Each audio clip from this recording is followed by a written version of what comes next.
Rinaldi Harley Wismanu, korban mutilasi yang jenazahnya ditemukan terbungkus koper di apartemen Kalibata City merupakan warga Sleman, Yogyakarta. Korban diketahui merupakan manajer HRD sebuah perusahaan kontraktor di Jakarta. Selama di Jakarta, korban diketahui tinggal seorang diri. Sejumlah kerabat dan tetangga mendatangi kediaman keluarga Rinaldi Harley Wismanu di Dusun Nologaten, Catur Tunggal, Depok, Sleman.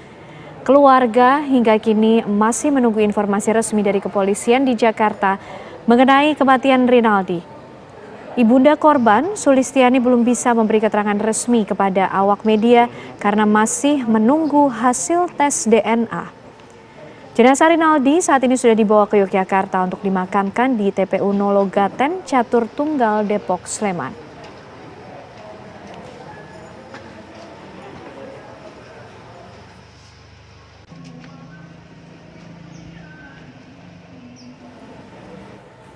Rinaldi Harley Wismanu, korban mutilasi, merupakan alumni Universitas Gadjah Mada, Yogyakarta. Keluarga besar UGM pun berharap pelaku bisa dihukum sesuai perbuatannya.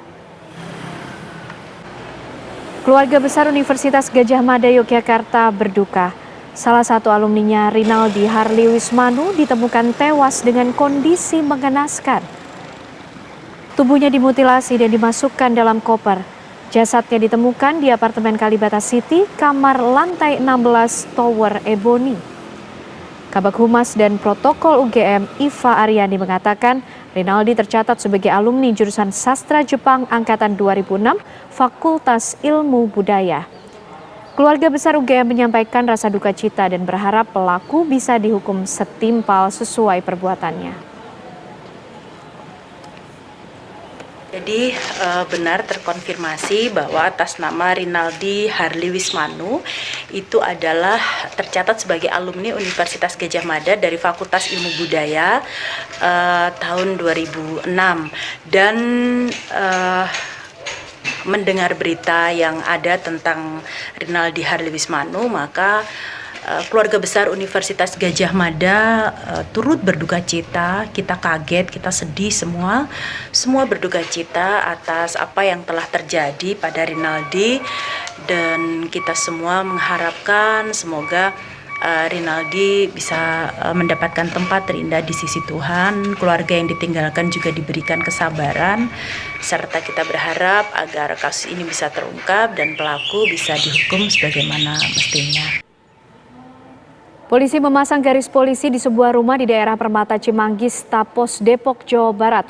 Rumah tersebut diduga milik pelaku pembunuhan dengan mutilasi yang mayatnya ditemukan di Kalibata City, Jakarta Selatan. Inilah rumah yang baru 2 hari dikontrak terduga pelaku pembunuhan dengan mutilasi. Polisi menangkap pelaku bersama seorang perempuan di perumahan klaster Jamrut, Blok F3, nomor 38, Permata Cimanggis, Depok. Lurah Cimpayen, Hidayat, membenarkan adanya penangkapan pelaku oleh polisi. Telah terjadi penangkapan terhadap pelaku mutilasi di perumahan Permata RW 20, tepatnya di Jamrut, klaster Jamrut. Diduga di tempat itu untuk apa, Pak, pelaku ini? Rencananya mau ada pemakaman, artinya mau digali tempatnya, tapi keburu ditangkap. Posisi lubang itu ada di dalam rumah berarti ya, Pak? Sekitar ini kan ya. Pelaku berapa orang, Pak? Yang diamankan berapa orang? Informasi 2 orang. Ya, informasinya ya gitu. Cewek cowok? Belum tahu, saya tidak tahu dari. Rabu malam, kepolisian langsung melakukan olah TKP di rumah tersebut. Polisi menemukan galian yang diduga telah dipersiapkan pelaku untuk mengubur korban. Dari Depok, Jawa Barat, Meli Kasna, TV One mengabarkan. Polda Metro Jaya menangkap sepasang kekasih tersangka pelaku pembunuhan seorang pria yang jenazahnya ditemukan termutilasi di apartemen Kalibata City. Para pelaku beralasan mengakhiri hidup korban karena ingin menguasai harta bendanya.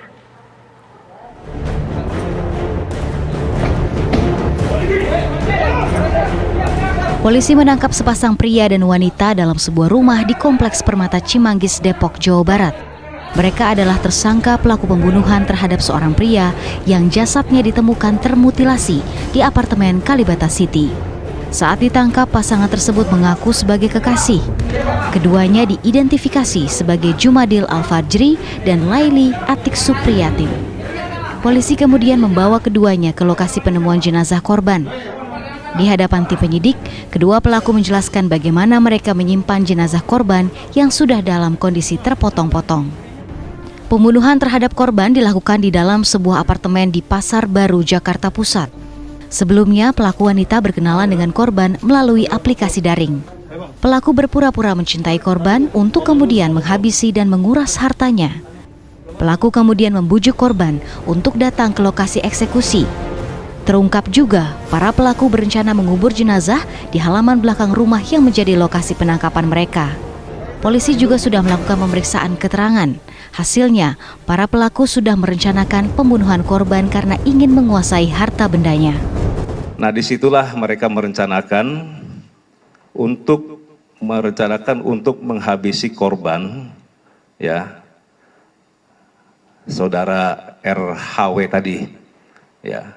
Tanggal 9 masuk, rupanya DAF ini sudah mendahului masuk ke apartemen tersebut. Mereka DAF ini kemudian bersembunyi di kamar mandi. Di kamar mandi. Nah, kedatangan korban dengan saudara LAS itu awalnya sempat mereka berbincang, kemudian berhubungan, ya. Nah, ketika berhubungan itulah kemudian DAF keluar. Jadi mereka sudah menyiapkan batu bata, langsung dipukulkan ke kepalanya. Itu sebanyak 3 kali.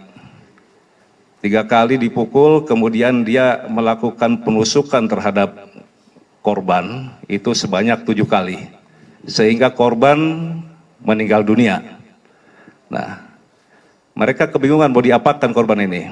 Ya, kalau mereka bawa mungkin dalam kondisi masih meninggal tidak kesulitan. Kemudian mereka berdua turun. Tapi sebelumnya si korban ini digeser ke kamar mandi untuk supaya tidak terlalu kelihatan mungkin kalau ada orang yang melihat. Kemudian mereka membeli golok dan gergaji, ya. Membeli golok dan gergaji. Setelah mendapatkan, mereka kemudian kembali ke apartemen tersebut dan melakukan mutilasi. Atas kejahatan yang mereka lakukan, polisi menerapkan pasal berlapis dengan hukuman maksimal pidana mati atau penjara seumur hidup.